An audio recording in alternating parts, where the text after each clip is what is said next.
So today I've got a video that could be fresh out of lockdown, back when we were all operating from our bedrooms as full-time offices, come chill spaces, come prison cells. So today I'm going to run you through our step-by-step guide on how to create your very own radio station from home. Yes, from the comfort of your own home.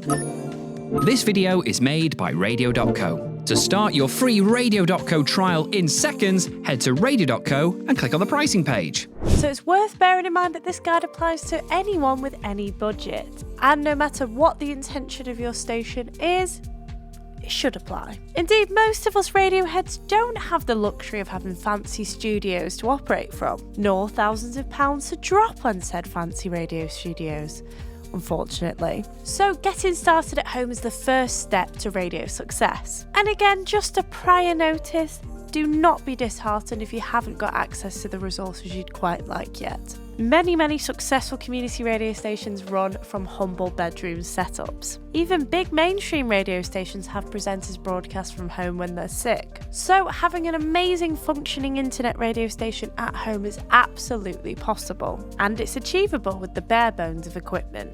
Myself, I used to record my radio show on my iPhone mic. To be honest, the extent of my editing was a quick swipe of background noise in Audacity, and nobody batted an eyelid because at the end of the day, it's more about the content you're making. Actually getting online and out there is the most important thing. So we're going to help you lock down the basics so you can prioritise making some fab content.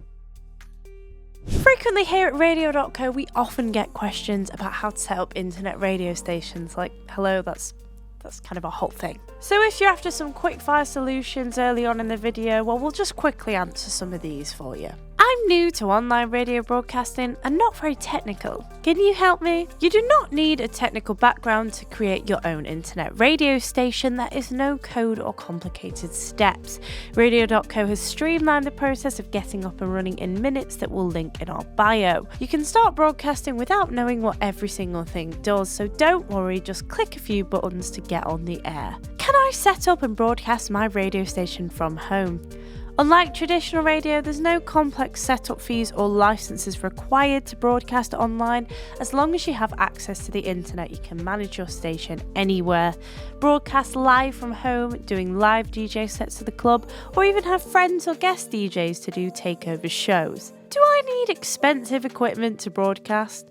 Well, as we mentioned before, of course not. It's a common misconception that you need expensive equipment to set up a successful radio station. You just need a standard computer or laptop, an internet connection, and a microphone. When first starting out, it's better to get up and running as quickly as possible. So use the equipment you have for now and upgrade as you go along. Can I broadcast live from anywhere to anyone? As long as you have access to the internet, you can broadcast from anywhere. So use a computer, laptop, tablet, or mobile to manage your station. Listeners with online access can tune into your shows wherever they go. When broadcasting live, we recommend making sure your connection is stable, so have at least 512 kilobytes per second upload speed. Alternatively, reduce your broadcast kilobytes per second to 96 or 64 to ensure shows go uninterrupted. Do I need a license for my internet radio station? Unlike terrestrial radio, you don't actually need a license just to straight up broadcast. However, if your station is playing commercial music like top 40 hits, then it is best to cover yourself and get that licensing sorted for the music specifically. Let's get you to grips with the basics of how internet radio works. Boiled down to the basics, broadcasting online has 3 steps. Source, so that's you. Your computer mixes audio, like your microphone's input or music, and then it converts it into a stream of data packets which are constantly streamed into a server. So then you've got the server, the provider. So when your stream arrives at the server, it's cleaned up, managed, and dispensed to the appropriate channels.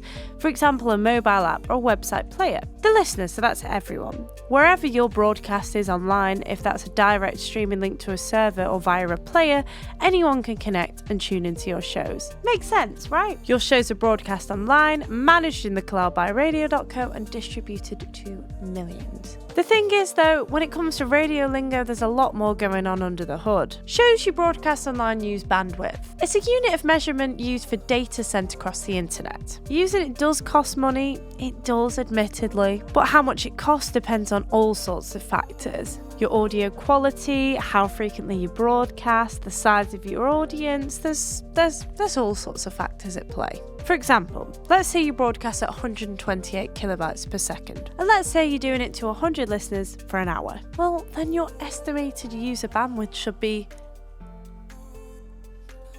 2,000 years later. 5.49 GB. Gigabyte. Okay, so numbers stress me out. I'm not so good with the numbers, but luckily I've got a little tool to help me. And I'm going to let you use that tool too. There is an internet radio bandwidth calculator that should determine how much you're going to use and how much you're going to spend based on all sorts of factors, as we mentioned, your bit rate, your listeners, etc.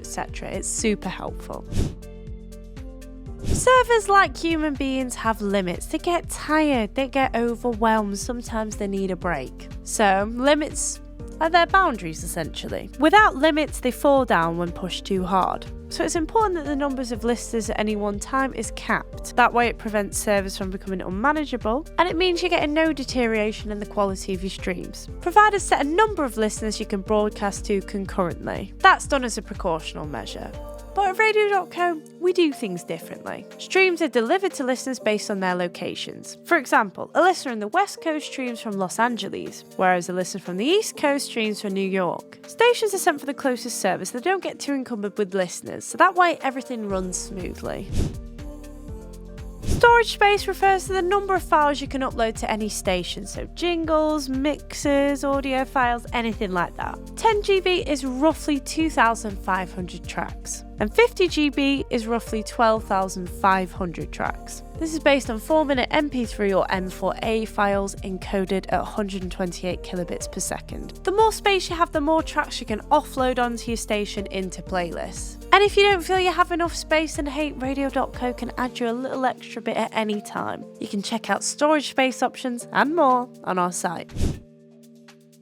Online radio providers like a little lesser known company called Radio.co use data centers to store and manage radio stations on servers. It does cost money to host and maintain them, particularly if you want a reliable station. So your costs will vary on server performance, and again, that's down to different variables. You know, your memory, your storage, your speed, so on. Features are developed on top of the server infrastructure. For example, here at Radio.co, we built a brand spanking new track editor. The better the service and services, the more reliable they'll be. Providers offering very low-cost services should be looked at skeptically. They need to cover their own infrastructure and make a profit in the process. Just be aware that cheaper services can be unreliable and do not operate 24/7. And when listener loads get far too much for their servers, they eventually crash and experience downtime. But if you went with Radio.co, well, your station would be online, guaranteed 24/7. So really, you're paying for your peace of mind. You can grow your audience by making it as easy as possible for your audience to tune in. The more ways there are to access your shows, the more likely they are to return and bring other listeners with them. Stream URL. Enter your station URL in a browser to listen on a desktop computer, tablet or mobile device. Internet radio directories. Join millions of listeners on third-party radio directories like TuneIn, Streamer and loads more. Mobile apps. Design your own branded mobile apps that listeners can take with them anywhere on their iPhone or Android devices. Embedded players. Build custom players that match the look and feel of your station, easily embeddable on your site. Smart devices. Play your station with just a few words. Using smart skills like Amazon Alexa, control home speakers hands-free. Managing your own internet radio station from home on your own, it can be a lot. It can be challenging. This is where automation can help. Radio.co offers an all-in-one solution that handles your shows in the cloud. You get peace of mind knowing that your station is running non-stop. Not only that, it's being managed by experienced radio professionals. There will always be someone tuned in, so it is important to constantly be on air 24/7. Using the automated system from Radio.co, you can manage your playlist properly. Playlists are scheduled on a regular basis, and they come with a fresh mix of tracks and pre-recorded audio to keep things fresh. And when no one is around to broadcast live, well, you can always get your friends in on the act, or even get some guest DJs on. You can set the date, time and duration of when they're going to go on air. And if you want to turn it into a regular show in your station, you can set it under recurring events. So radio automation is a handy tool when nobody's around, but nothing beats live broadcasting. Connect with your audience in real time and chat about engaging topics. This could be current events, new hit tracks. You could even run weekly competitions. And everybody loves getting involved, so let your listeners phone into your shows. Even get them to message on your social media just to get the conversation going. There's no planning required, and it really makes some engaging talk show topics. So if you want to broadcast live to your internet radio station, then you're going to need a couple of things. You're going to need some software, and whether that's Windows, Macs, Linux, whatever the case, you're going to need it. For beginners, we recommend Bot. Yes, I know, grow up. Is a simple broadcasting tool that is quick and easy to get set up for Windows, Mac and Linux. Best of all, it's free and it works quite nicely Radio.co, so we highly recommend it. Whatever you're after, it's best to try out the options available first, and on our blog and our YouTube channel we do have even more recommendations for the best broadcasting solutions.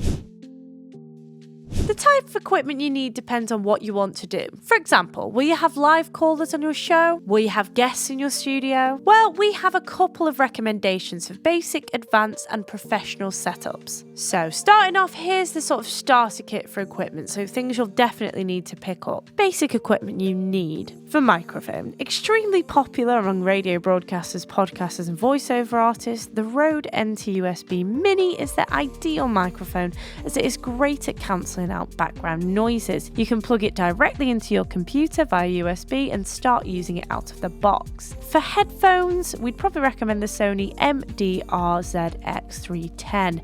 They're a nice looking and affordable pair of entry-level headphones. Lightweight and foldable, so you can easily carry them in a backpack and take them with you on long journeys. Now for those who want to push the budget a little bit, get a bit more advanced but still fairly affordable, the Rode PodMic USB is an industry standard microphone. It gives you that radio sound, picking up the bass and higher end notes for classic sounding audio. For headphones, again we're going Rode. The NTH100s are a fantastic pair of headphones. Over the ear padding, so noise is blocked from outside, and they are comfortable to wear for long periods. The audio cable can be detached to swap it out for a longer or shorter cable, and the ear cups swivel to 90 degrees for easy storage. For an audio interface, studio condenser microphones like the Electro Voice RE20, they need phantom power to work. So the Focusrite Scarlett 2E2 gives your mic power and allows you to control the volume level gains of two mics for you and a guest. So these are very high end on the budget scale, probably recommended for more seasoned broadcasters and those who feel they need this equipment. For microphone, well, the Shure SM7B is an industry standard mic that's difficult to beat. It's typically used in commercial radio by professional broadcasters, and it's a condenser mic that has a large diaphragm for picking up extremely low noises, so good for sampling, music, home recordings and broadcasting radio shows. And guess what? I am using this mic right now. So what do you think? Sound pretty good? For headphones, the biodynamic headphones are designed for comfort with long periods of wear. The sound is delivered through electroacoustic technology, meaning you get rich sounding audio. And for a mixer, well, the Behringer DX2000 USB Pro mixer is the central hub of your home studio setup. Manage up to 7 channels for your external devices like 2 condenser microphones for you and a guest. Mix your sounds and adjust EQ levels for richer audio. Amazon, McDonald's and Apple have one thing in common. They each have strong, recognisable brands. If your radio station can be easily identified by your logo, your slogan or even the type of music you're playing, well, you're definitely doing something right. There's plenty of internet radio stations out there that do this well. Something else to consider is that branding reaches far beyond what your station looks like. Radio imaging is the phrase used to refer to the audio side of things. Voiceovers, music beds, sweepers, intros, the whole shebang. This gives your station an overall sound design. We call that in the biz sonic branding. The thing is, imaging forms a vital part of your online brand. It certainly adds a layer of professionalism to your station as well. A suitable and consistent set of jingles, beds, voiceovers, yada yada yada will help grow your audience. Why? Because it'll make your content sound better, more neat, more tight, more profesh. So, Are you ready to create your own internet radio station? Sorry if I overloaded you, but don't forget that if you need any more help, you can always pause the video, go back to timestamps, you can ask us in the comments, you can shoot us a message on social media. We're here for you 24/7 to help get your answers. You can even arrange a one-to-one call with one of our experts if you need a bit more backup. Thank you so much for watching. Have a wonderful day and see you soon. And just before you go, have you ever thought about launching your very own internet radio station? Surprisingly, it's a lot easier than you may think, especially when you make the time to chat to myself or a member of the Radio.co team. To do just that, head to our website radio.co/demo, where I can talk about your plans, any questions you may have, and me and the team can really get you up to speed in launching your own internet radio station in literally minutes. It couldn't be easier. Why not check out some of our webinars, tutorials, help guides situated around me? Or why not visit our website, Radio.co, or even drop me an email, studio@radio.co. Until next time, take care and happy broadcasting.